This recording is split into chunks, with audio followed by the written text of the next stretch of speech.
Hi guys, welcome back. Hello. Welcome back to another episode of A Rush Hour to Infinity. Pew pew pew pew. Probably put the like the annoying DJ sound effect on. Brap, brap. Wah, wah, wah. I don't know. I think that'll work. All right, this week we are talking about the Truman Show. Yes, but before we get into that, Nikki, how have you been? I see that you're all festive and stuff. Yes, it is the holidays, and I've been doing a lot of manic crafting, Yes. as you can see. And I haven't made any like snowflakes in since I was a kid. oh, it's fun, especially since you can if you have the dexterity, you can do like more intricate ones. So, have you ever when you were a kid made string ones I have them. Little men, no, I just have the chains up there. Okay, crafting away. And what have you been up to? And then lockdown, not much. Oh, I got some secret Santa gifts that I was forced into doing with a few friends. But I'm happy that I did it. I'm a very Grinch person. You? No. Yeah. And then this is the most festive I will ever be. Well, maybe for the short while. I like how there's just one light. It is one light. I'll show you the rest of it. One string. It goes to the ceiling, hangs to the other side, and then it hangs to my ring light and my little macrame on thing here. That's so nice. My view, which I figured actually I probably should set up on the other side next time. But could do. You know what? Laziness. So happy holidays, everybody. Happy holidays. Happy holidays. So should we get into the summary of the movie? Yes, go. Okay. Truman Show. Mind-blowing philosophical questioning of, I guess, how we set out to live our lives. Are we really free? Is there someone outside of a pod watching us, or is that God? But basically, the summary of the movie is the main character, Truman, lives his life day to day, but it turns out he's on a huge reality TV show since the day he was born, and even before that. And basically, it's his awakening to see that the life he's living is fake, that he hasn't really made many of the choices about his life and where he is at the moment. And we just kind of watch him break free, make decisions, and start questioning his reality. So it's a really good philosophical questioning, but also the fact that it's on a movie set, there's someone who's controlling him, it's a huge corporation, and that there's political movements to actually get him out of there kind of adds a bit of spice. It's kind of like Plato's Cave, but reality TV show set in the 90s type of thing. But yeah, it's pretty good. And it's real funny and weird too. It's Jim Carrey, right? Oh yeah, I think they definitely used Jim Carrey to bring about the expressiveness of Truman, because he does some weird stuff sometimes just to add to his character, which I love. Yeah. So what is your first impression of it? Do you even remember when you first saw it? How young you were? I feel because I remember watching it at the time, maybe during the moments when I was contemplating studying philosophy in school. So watching this movie and seeing the plot just kind of made my mind blow. I started looking around and thinking that I was maybe being filmed, because I've always felt there's a certain level of expectations that people have for your life. And so when I watched that movie, it kind of helped me V for Vendetta made me break out of my conformist ideology, but the Truman Show kind of made me question how, whether the choices I make are choices that I believe in. And my first impression was literally just who thought of this, who wrote this, like, what does it mean type of thing for our, like, how we live our lives day to day. And you? First time I watched it, I don't really remember like my first reaction. I think I didn't really question it that much. In my head, it was just, oh, it's like a fiction piece and it was really cool. But the ending scene was like really like stuck to me. But watching it again, we both have like different impressions of it, right? Watching it again, like especially in our new age of like consuming media and watching other people's lives all the time, you can kind of like interpret it in so many different ways, especially when we watch, what is it, what's that movie that we just watched? The social media one, the documentary. Oh, The Social Dilemma. Yes, that one, right? I definitely think there's a different context now. Yeah, now it's very different. At the time, even when he talks about, when Christoph in the opening scene talks about he's tired of watching actors and the pyrotechnics in this fake world. And I think that was before, I don't remember exactly what date the movie came out, but I think it's way before any sort of reality TV, before the Osbournes, before the real world and all those things that came out like early 2000s type of thing. So those didn't exist yet. So it's kind of interesting to see like this movie comes out and then all these reality shows come out and then we kind of expect those people's lives to be real. And even now we kind of expect that the Kardashians on TV are real, you know? So it's kind of like we didn't understand. It's like society didn't understand what the Truman Show is trying to say. Like you can't have a real life when it's so controlled, you know? Like no matter what, it's always manufactured in some ways.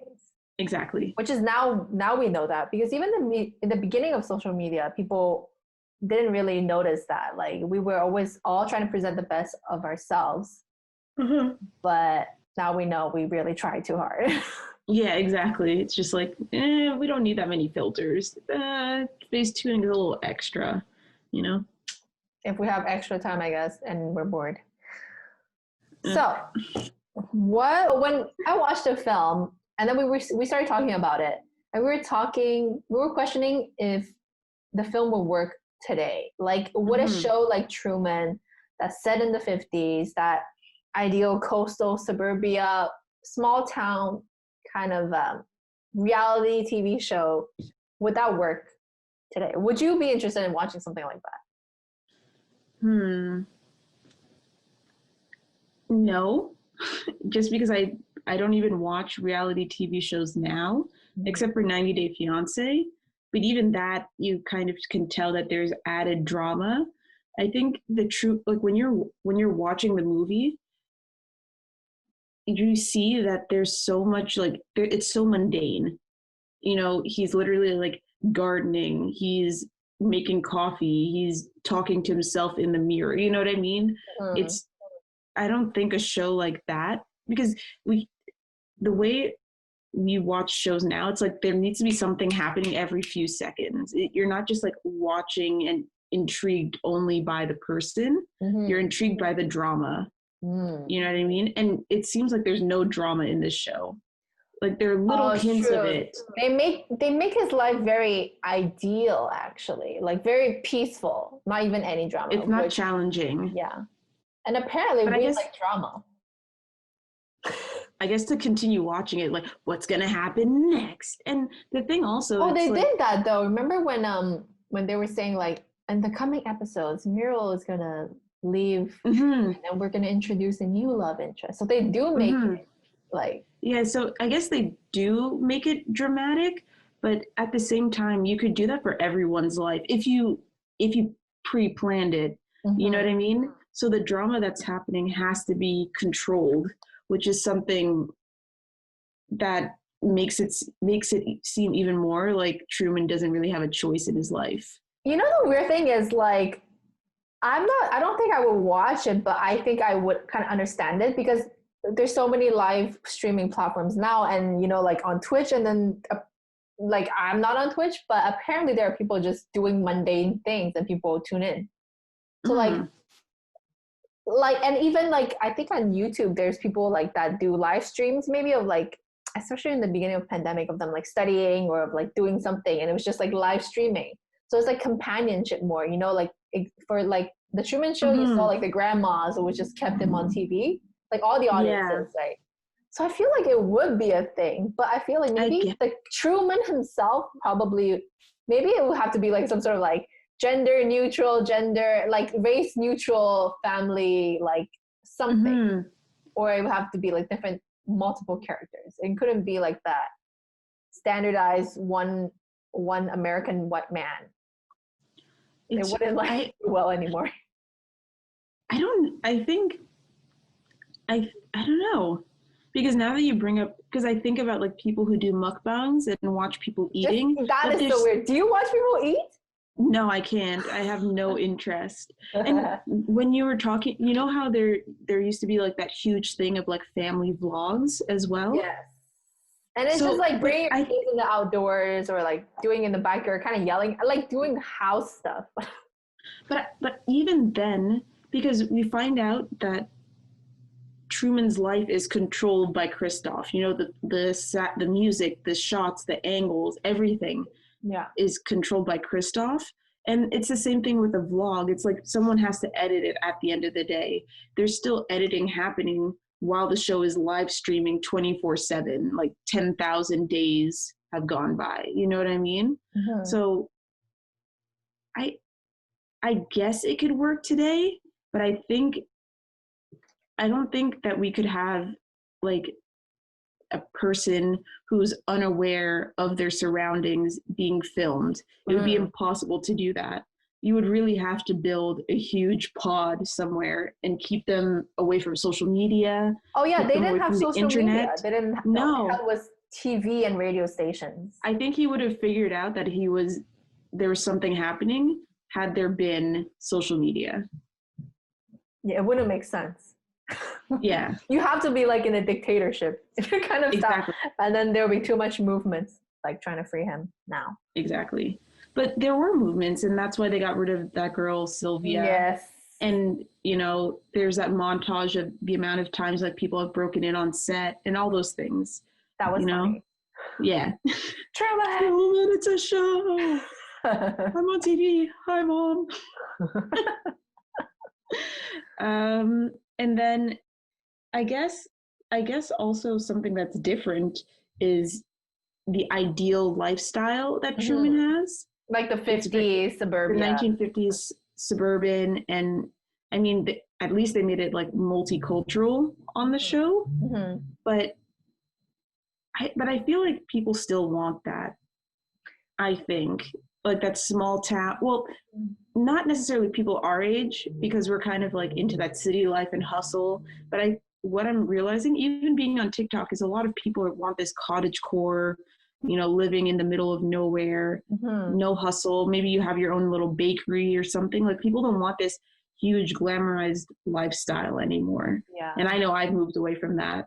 It's crazy too that, like the more you say that, the more I'm thinking, probably I would be watching that show, like just to tune in once in a while if it's always live streaming, because it is like this small town life. Like me and you would never experience that, and it's mostly foreign. I've lived in suburbs. Never mind, I've never experienced that. Yeah, like a white American suburb in like a small town. Like I wouldn't understand. Like, you know what? I would be interested to tune in during like festive times, like Christmas. Like I'm sure they will have more than this. Like I would tune in and be like, oh, what do the white people do? What are the white? Like, what are they eating? Where's the salt? Yeah, do they like sit around and sing songs together and like wear sweaters? I mean, but the interesting thing is that that's the way television used to be. You only got the perspective. I mean, there's like hundreds of Christmas movies playing right now. And there's this one movie that I watched with my friend the other day, and it's called White Christmas, with Grace Kelly and some other actors and everything. And this is off topic, but the amount of like, I just couldn't relate to the movie because it was just so like white bread, homegrown, so wholesome. like nothing's really happening. They can just do whatever and it all works type of movie from the 1950s. And I was just like, okay. And I see the parallels to the Truman Show where there's not really that much conflict. And the conflict is just enough to like not push too many boundaries, but that you can come back together and still be a family. But what I see in Truman is that, in the Truman Show, is that the things don't continue to work once Truman starts pushing hard. You know what I mean? When he starts creating a backlash towards the life that he's been lied to about. You know, when Meryl kind of freaks out on him, and then when he disappears from Marlin and all those things, it's like, for the most of the movie, we can see that everything's calculated and they can kind of predict what Truman's going to do. Like even the scene where he's sitting on the beach and they show a flashback of what he's thinking about because they set it up earlier.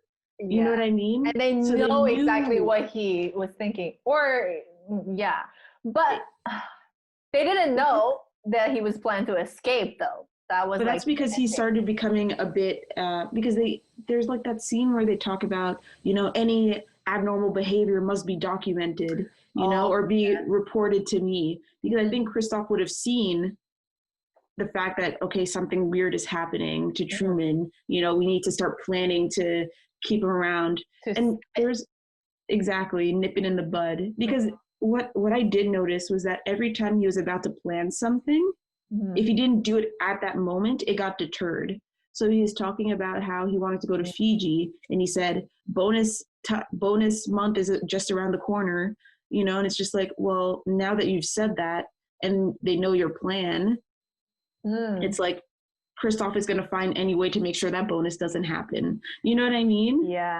Yeah, or they'll let's go on a cruise in 3 months. They're gonna like build another set or something to like exactly. And that's what I heard a couple of times. It's like, oh, we'll go in 1 month. 1 month. We don't have anything until 1 month. And it's like, are they planning to do that? You know what I mean?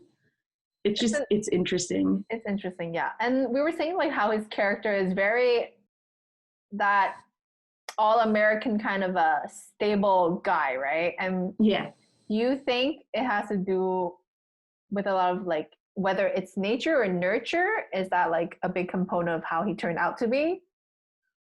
Because he wanted to be an explorer and they really like smushed that dream like in all kinds of ways.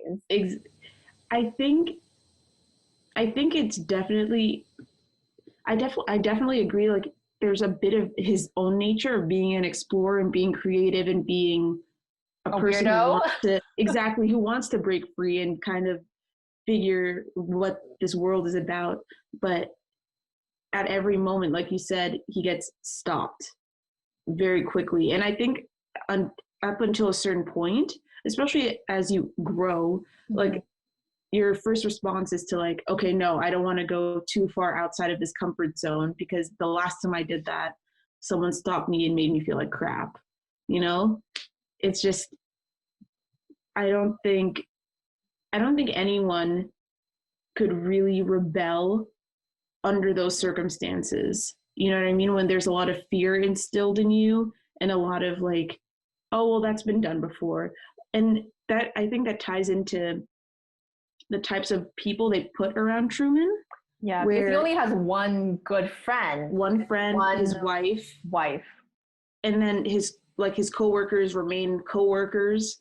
You know what I mean? So it's a very compartmentalized lifestyle. So he really doesn't have anyone to be like, yeah, you should really go for that trip to Fiji. Yeah, you should go for that promotion. Oh, did you hear about this artist job? You know, oh, I saw this map the other day. You wanted to come check it out. You know what I mean? And I think it's important to notice that, because the more that you surround yourself with people who don't encourage you, the more you can just tamper down the flame of your desires, I think. I think so too. I think especially if you don't even talk about what you want, it slowly just kind of like, you don't feel like that you can trust anybody to like say what you want to do or what you feel. It's just slowly kind of like get smothered, I guess, your ambitions. Yeah. And I think that's definitely part of the plan, which is why they removed Sylvia, and they had to make sure, I guess they had to do like it, they had to, it goes into like the deep underbelly of the story, but they had to probably check people, check their political views and different things like that to ensure that, they had people who would continue with the story. You know what I mean? What I found was upsetting was that he only had one friend, and they had to make that friend like, I think they made that character, I guess, live a more Subdued life than Truman. Like he actually, Marlon definitely was like not married, right? I don't know. There's like a picture where it shows like another woman when they're like looking through the album, but I don't know if he's married. Yeah, true. Like they kept that kind of marriage talk separate. Like there was no marriage talk. Yeah. But it seems like he kind of is this like bum dude that only has like a blue collar job and then always there to actually be a comparison to Truman. Yeah. It's just like Truman has the better lifestyle. Truman is more successful. He has a beautiful wife. Like, you're lucky. Like, I wish I could have a job like that. Like you have a desk job. That's what he said. Yeah, you have a desk job. I would kill for a desk job. And it's That's just horrible. And, it's one of those things. It's like, why are you sad? There are other people dying in the world. It's like, well, no, I'm still allowed to be sad, Like, I'm still allowed to be unhappy with my circumstances just because, other people are suffering. I can't do anything about that, but I can control what happens in my life. Bruh. Bruh. And I guess what happens is that I think because we were talking about this yesterday, but we were talking about how it's important, like during the ages of like 15, when someone would like kind of say something about what we were doing, how hard it would hit you. And how you kind of have to learn to stick to your guns if you want to do certain things and not really listen to people. I think when that would have helped Truman a lot. Yeah, when Truman was like, I want to be, but you did remember like they cut a few scenes of him like, well, he got obviously shot down by the teacher when he was saying like, I want to be an explorer, and it was like everything's been discovered before, and you're like, and it's funny because or when he was trying to like cross the river with a dog, and then there was like a dog barking at him, and then he gets scared. I'm like, oh, poor kid. Exactly, but I feel like there are moments like that in my life that I remember that have stopped me from doing certain things, like writing on a blog and seeing an awful comment from someone, and it's just like, okay, I'm never gonna do this again, type of thing. Yeah, me too. When I was like, me and you, we draw. Like when I was younger, I drew too, but I didn't. It's not even the like, okay, negative comments really were like, who are you? But even just like comments that like questioned you, I didn't like that. I didn't like when people question like, who are you drawing? Oh, what is that? Or they stare at what you're doing. I'm like, ugh, go away. Like, okay, thank you. I don't know. Yeah, did you like the feeling of being like stared at or like? I low-key liked kind of being seen. I don't know why. And it's funny because I don't like being seen now. I like to disappear. I think it's after being bullied. But I used to like showing off a lot more. Like if I drew something, I'd be like, hey, do you want me to draw you something too? Like I liked the praise, but this is when I was 7 to like 10. Okay. You know what I mean? When we all had like confidence. Exactly. Or the slow punching of the spirit. Exactly. The slow decline of our confidence. Great. But, but I feel like it's important to notice that, because those are the things that kind of start to keep you stuck in a certain place, because those are the things that are keeping Truman stuck. Like the fact that he's afraid to cross the bridge, the fact that, what is there to explore? How can I be an explorer now, type of thing. Like, and I think what happens as well is the fact that everyone has expectations for him. Everyone wants him to stay at his job. Everyone wants him to have a kid. Everyone wants him to just keep the things that he doesn't really value as valuable to him, which kind of sucks because he doesn't really understand what he values because everyone else is telling him what he should care about. And I like the fact that he wanted to leave and explore with Meryl. Like, it's not like he was like abandoning ship and like piecing out to find this non-existing woman. He literally like reached out to his partner, and then she was just really like passively aggressively bashing his dreams down, which is really bad. Yeah. I guess taking it to like the level of as to be that kind of person as a character, and like she was saying that the Truman Show is a blessed life, it's her life, it's reality. She is that person, you know what I mean? She is that character or that person who would like shut your dream down because she thinks that this homegrown lifestyle is much better, you know? So what did you think about Christoph? Well, I saw him as kind of like a god character in terms of how he reinforces the illusion for Truman consistently. And he also tells the audience that Truman is happy. We never hear from Truman that he's unhappy because he doesn't even have anyone to communicate that he's unhappy with. Yeah.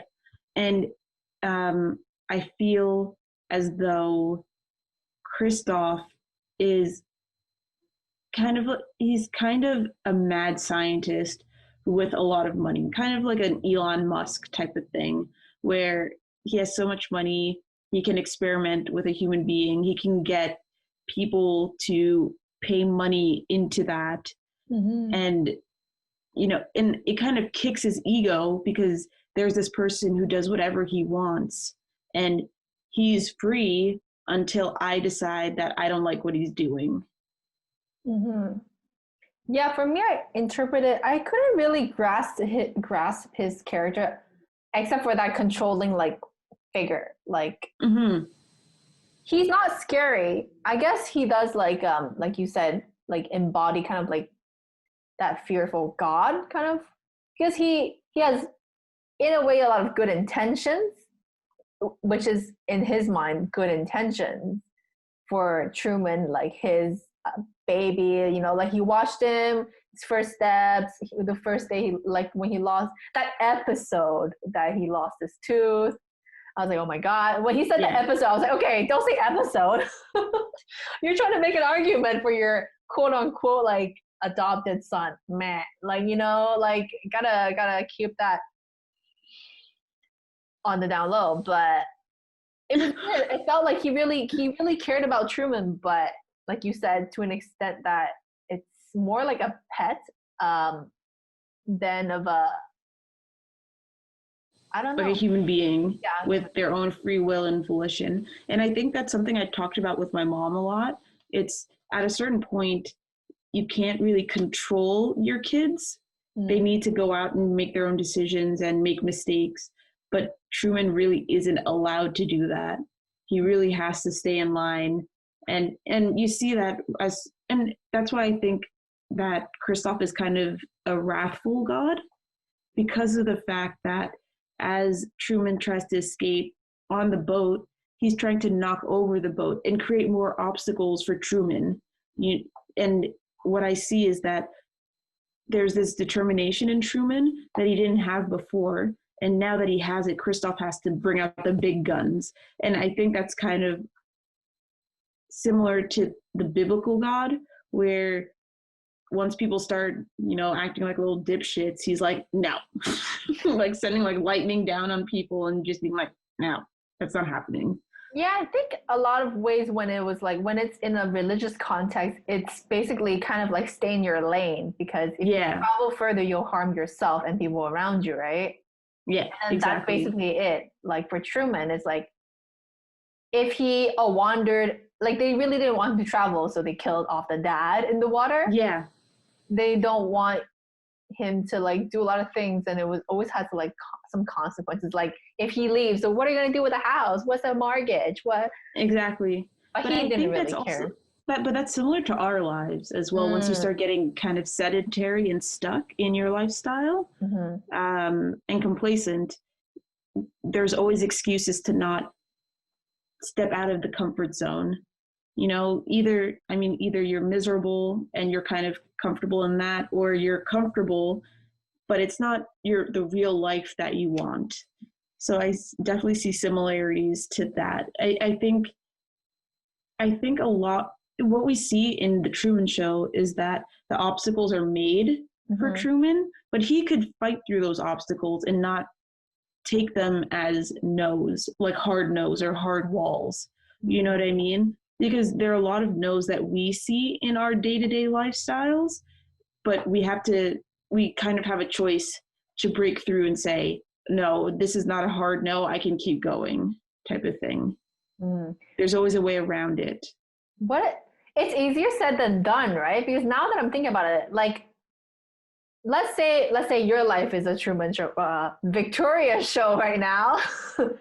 Do you spot any aspects of yourself that you feel like is preventing you from like wanting to do something, or like you know what I mean? Like, do you spot things? When did this become a therapy session? When you enter the rush hour door. I think. I mean, it doesn't have to be anything big. It's just like. I definitely think the idea of being canceled stops me from doing certain things, or the possibility of getting doxxed or stupid shit like what that on the internet. Mean? Doxxed means someone on the internet finds your address, your phone number, and they like release it to the rest of the internet, which is kind of a reasoning for not wanting to be like a public figure type of thing. I don't want to be an influencer. Like I don't need that shit. But in terms of, I guess, something that stops me is a lot of comparison to other people and where they are. And, you know, also seeing social media and seeing how people are successful and seeing this ideal version of success and seeing pictures of what that success looks like, and then trying to replicate that, but realizing how empty it feels, trying to replicate someone else's idea of success, you know, or someone's image of success. So I definitely feel those are some obstacles. There are definitely other ones. I'm just trying to think, because for him, it's also like an example maybe that he does, you know, like it's a lot of like product. Oh, like that lawnmower scene where it's like instead of like fixing it, because he was quote unquote kind of fake fixing it, but he was fixing it versus just tossing it and buying something new. I'm like, that's an idea that's been ingrained to us, right? We rather, you know, buy something new. Buy something new than wash that washcloth that could be just washed instead of like, ew, like buy a new one. I feel like that's generational as well, just because we've grown up. Well, for me, at least, I've grown up around my dad, who kind of did all the construction in our house. He's always done the projects, everything, plumbing, construction, electricity. He did everything in our house. And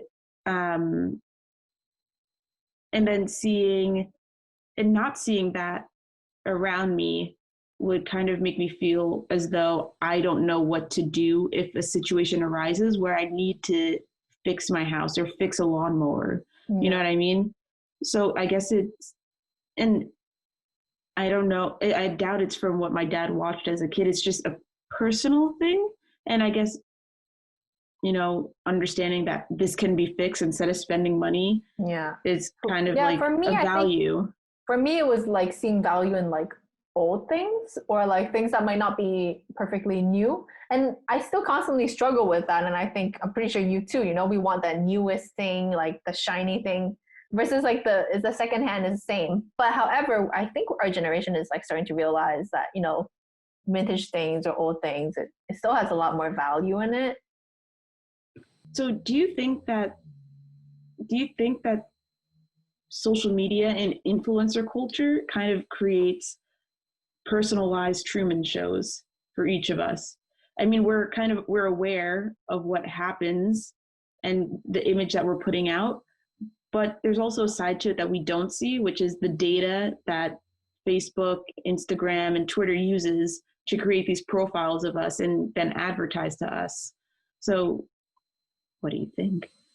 I find it so weird because in the Truman Show, I see it more as like I'm being forced to watch a Truman Show. Like the influencers, they're all in one. They're the new Miss Truman. Like, and no matter where I go, like on any, like most of the platforms, you can kind of see, like on LinkedIn, the perfect profile you're supposed to have. You're supposed to be this upbeat professional, like this girl that can do all of this. And then on Facebook, you're supposed to be getting engaged, and then you're like supposed to have two cats and a 1.5 kids, and a fiance. And then on Instagram, you have a different Truman, like, and then it's this like big booty sports kind of like, I don't know, but you're vacationing all the time. So it's a weird idea because I'm not a person that's very, I feel like I'm not obsessed with myself. After my teenage days, you know, you kind of like go through, like, you're like, man, I'm okay. I'm pretty regular. I'm okay. Like, I'm better than some. I'm worse than a lot. You know what I mean? Like, it's comparable. You're realistic a bit.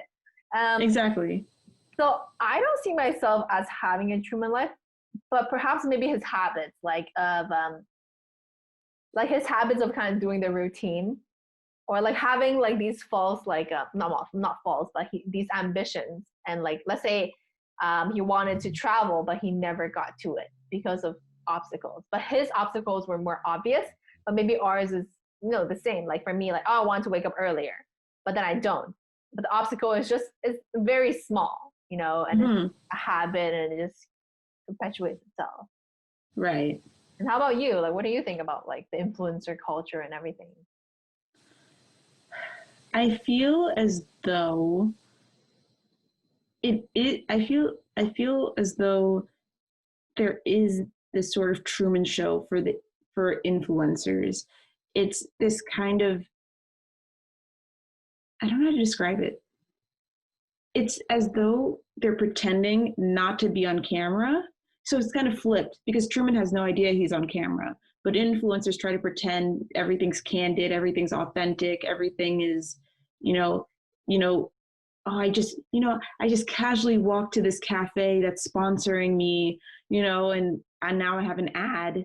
They make it seem so easy, as if things just happen this way. Not that they don't show the hard work or the photo shoots, the amount of pictures that they have to take, the amount of how often they have to practice their makeup so that it looks good and that they have their look, how much time they spend looking for that perfect outfit, So I think We're all trying to have our own Truman Show. I think the difference is that everyone wants their own reality TV show, not necessarily a Truman Show. Okay. Because no one wants to seem mundane. No one wants to seem boring. Everyone wants to seem like their life is extremely cool. But the Truman Show wasn't supposed to be mundane. It's supposed to be perfect for that generation. Like today, our generation, it's like we would have to, like, I don't know, always be at a nice bed and breakfast or something. I guess, so if you were to think of like the millennial Truman Show, it would kind of be waking up, having your coffee, talking to your partner, having a hot partner, your dog. Exactly. And then you go to your shitty gig job, and then that only lasts like 2 hours, and then you go back to your side hustle of like vlogging or something. Exactly. But not so the vlogging couldn't be included because this whole thing would be a vlog. Do you know what I mean? Oh, and then you would go to like yoga for like 2 hours. Exactly. So, but so these like you go to the gym, but it's not nicely lit. So it's it's still kind of mundane, because how many times do I want to watch a person go to the gym during the week? It's not the same as seeing a really perfectly lit picture and like a girl, you know, what you would see is someone starting off yoga. Do you know? You know, you wouldn't see someone consistently doing headstands in like the perfectly minimal apartment type of thing that you see on Instagram, where everyone moves their shit to the side so they can take that nice picture. So I think I don't know. It's kind of like a Truman Show, but there's little bits and pieces that don't allow for us to be Trumans, because we're so aware, I guess. I don't know. So what did you think about the cinematography?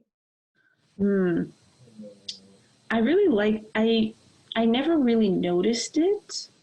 The only thing I noticed was like that scene you talk about where it's the clouds and you see the steps as he's walking to the door. Exactly. And then I did notice that after you mentioned it, there was, you kind of see all the different shots from the cameras. The amount of, you know, there's that radio camera, there's the one behind his mirror, and all the different cameras that are put in different spaces that they incorporate into filming the movie, which I think is interesting. Oh, actually, now that I think about it, he looks into the lens, right? He looks after he does the spaceman. Yeah, but like when in the radio too, he's like doing this kind of. Yeah, and then like kicking it. Yeah. So that's interesting, because nowadays we're so used to kind of people just staring at you right in the face. But I think maybe back then it's something more different, you know, like it would kind of jump at you more. Like not a lot of films do that. Like breaking the fourth wall type of thing. Because it's almost like there's a fifth wall, because we're watching other people watching a show. And the people not watching so when he's looking through the film, he's not looking at us, he's looking at the people watching. Yeah. You know, and then we're witnessing the people watching realize he's breaking the fourth wall. Yeah. But isn't it also funny how a lot of those elements, like audience reactions, now is so common. Like now we have shows about people reacting to things. So it's like everything that they have. So dystopic. Exactly. We're living basically in the movie, but we just don't know it. Oh my God, people are watching us right now. Where's the camera?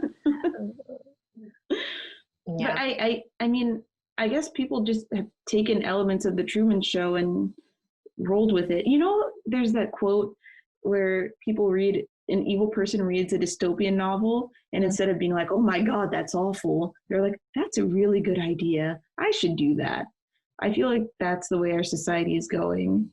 Just 100% blue, black, and gray dystopia.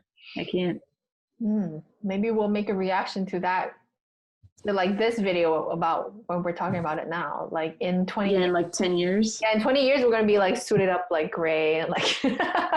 Remember when we could wear colors? No. What does that feel like?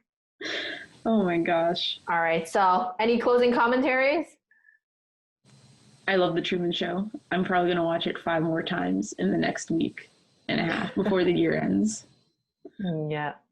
For me, I liked it. I appreciate it more the older I get, I think. The more I can relate to his issues, his like partner issues, or like his wanting to like do other things. I'm like, oh, okay, I'm woke now. I understand what you're trying to like do. I see what you're trying to do. I see what your Monday problem is. Like before I was like, oh, that doesn't seem like a big problem. Like it seemed like you could just do it. Like for a grown man that has a job that makes money, in my mind, as a young person that watched it, I'm like, no, you could just do it. Just go. Just go. But like now I understand more, you know, okay, there's like not even social pressure. For him, it's like immediate circle pressure, which is really relevant. right? Especially in a pandemic, and we're like surrounded by a few people in our lives. Bum, bum, bum. Too many goddamn people. All right. But, yes. Yes. Oh, I was going to say that I think when you've kind of already started feeling like the way the world works doesn't work for you, you kind of see the Truman Show as a representation of the reality you're perceiving. You kind of see these obstacles, these things that are put in place to kind of hold you down and make you feel like you need to conform, you need to be part of society in a certain way, you need to have this, you need to be on this career goal, life goal ladder. So yeah. That definitely applies when we're in that age of like looking for jobs and everything. Well, I am looking for a job, and it is like, and it is like, maybe the job more for me really depends on your person, each person, because some people really value a bit more like having babies and a family, and I guess they feel more pressure from that. But okay. So today we're not gonna do the ratings. Sorry, not the ratings. I mean the audience kind of like ratings on the internet, because it is an old film, right? So if there are any spoilers, sorry, you should have watched it. Exactly. And any ratings, it's like, you know what, you figure it out yourself. Exactly. We can't tell you. We just like the movie. Okay. It's biased. But how would you rate it? Would you rate it? You know what? Let's not care about everybody else, but let's care about what we think. Apparently.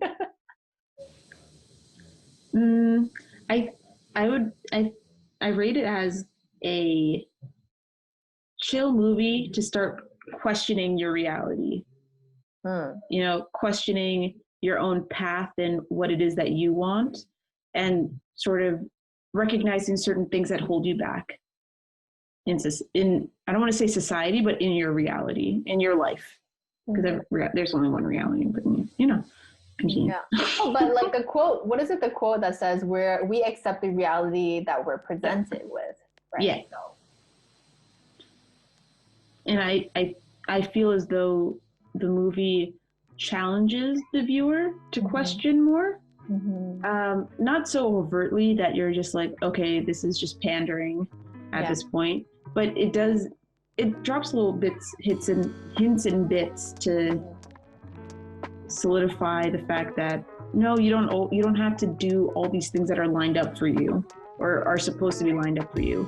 But there's also like the social thing of like a white guy getting a job pretty easily out of college. You know, like those things that doesn't apply to everyone. So there's that aspect too. True. I would say for me, I rate it as you should watch it if you want like a good laugh and have your brain work a little bit, because you'll discover something maybe about yourself. Bam, bam, bam. Also, Jim Carrey is just really fun to watch because he's such a weirdo. Next movie's Eternal Sunshine of the Spotless Mind. Oh no! Oh yeah, my name's featured on it. I was so dead. Who forgot me? I'm sure you did the forgetting. You're like, deuces, I don't need this anymore.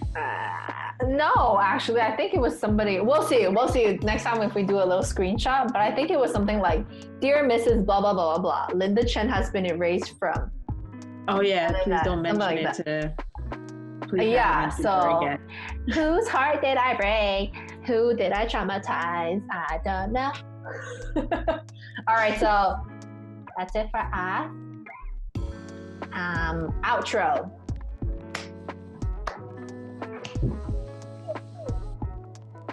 Yes. Follow us, I guess, if you have to. If you want to watch our Truman Show, subscribe, I guess. We still didn't come up with a good outro. Oh my God, we're just putting this off. I mean, we're on episode 5 or 6. I think we got some time. Yes. Maybe. I mean, we had a lot of time also, but I like your optimism. I should. Subscribe, follow us. Yes. Okay, bye.